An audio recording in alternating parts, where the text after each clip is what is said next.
You can text anyone instantly, call anyone instantly. See what hundreds of people are doing right now. So why are more people feeling alone than ever before? Something strange is happening to human connection, and most people haven't noticed it yet. Loneliness used to mean something very simple. You were physically alone. But in today's world, loneliness looks completely different. You can be surrounded by co-workers, living with a partner, talking to people online all day, and still feel like no one actually knows you. In fact, studies are now showing that loneliness is becoming one of the most widespread psychological experiences of modern life. Not just among the elderly, not just among people who live alone, but among students, professionals, people with active social lives. So how did we end up here? How did we build a world where communication is instant, yet connection feels harder than ever? To understand that, we need to start with one strange paradox of modern life. Imagine living in the year 1995. If you wanted to talk to someone, you had to call them. If you wanted to see them, you had to meet them. If you wanted to maintain a relationship, it required real effort. Connection wasn't constant, but when it happened, it was usually meaningful.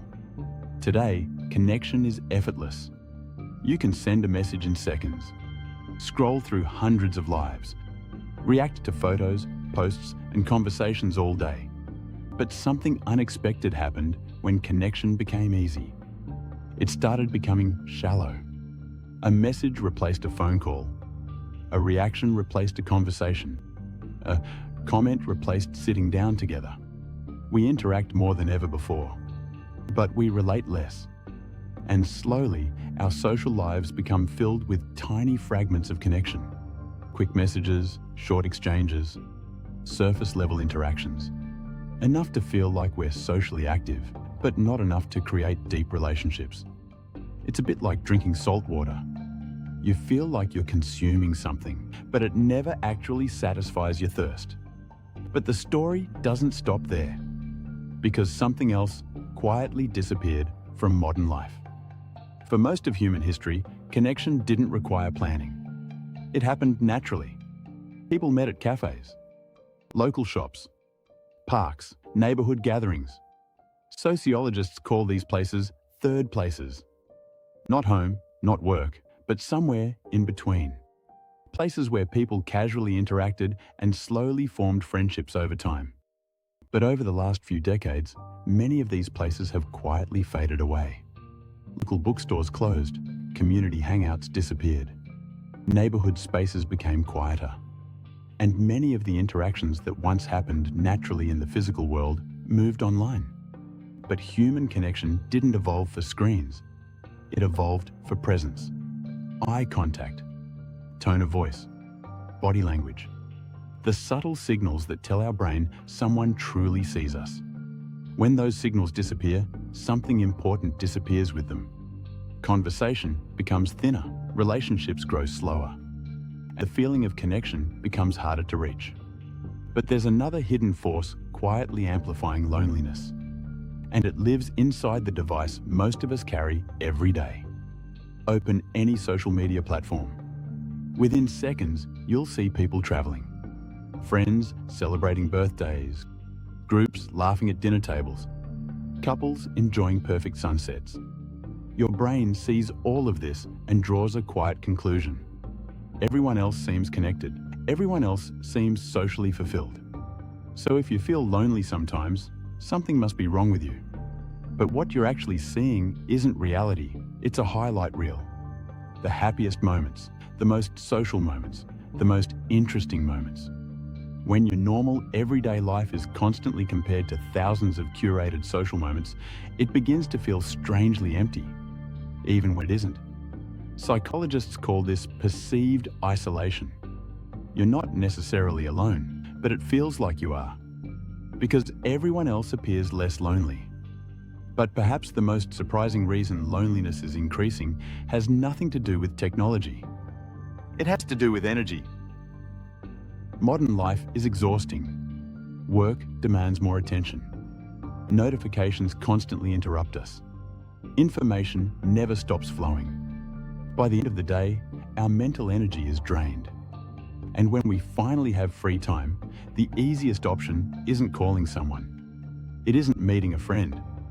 It's scrolling, watching, consuming. Passive entertainment requires almost no effort. Human connection does. It requires attention, emotion, presence. And when our brains are already tired, we often choose the easier option. Over time, something subtle happens. Our social muscles begin to weaken. Just like physical muscles weaken when we stop using them. Conversation starts to feel more tiring. Social interaction feels like effort.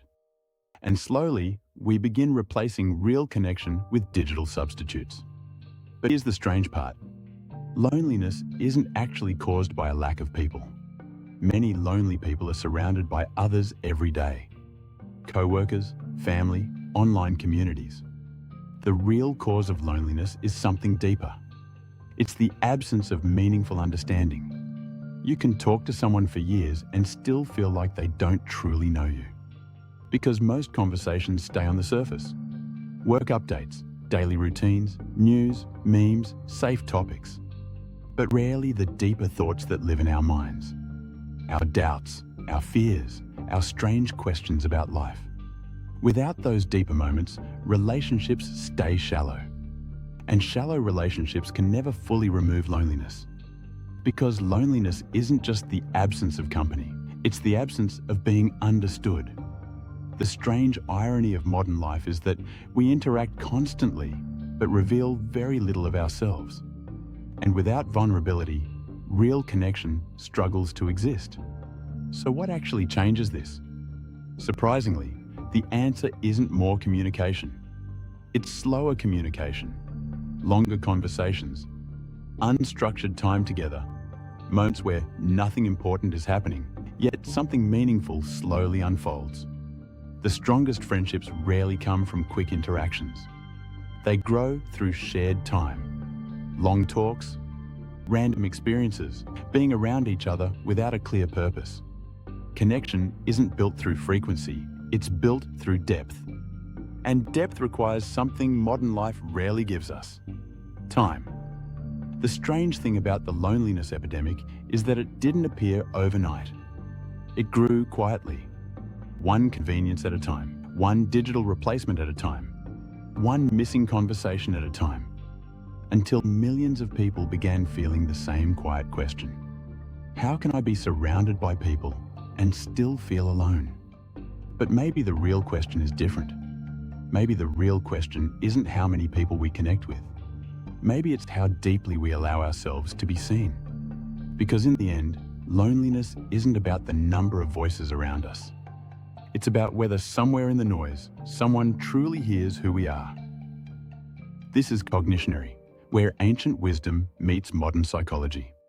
If this made you question something you've always believed, stay curious. And if you want more ideas like this, you know where to find us.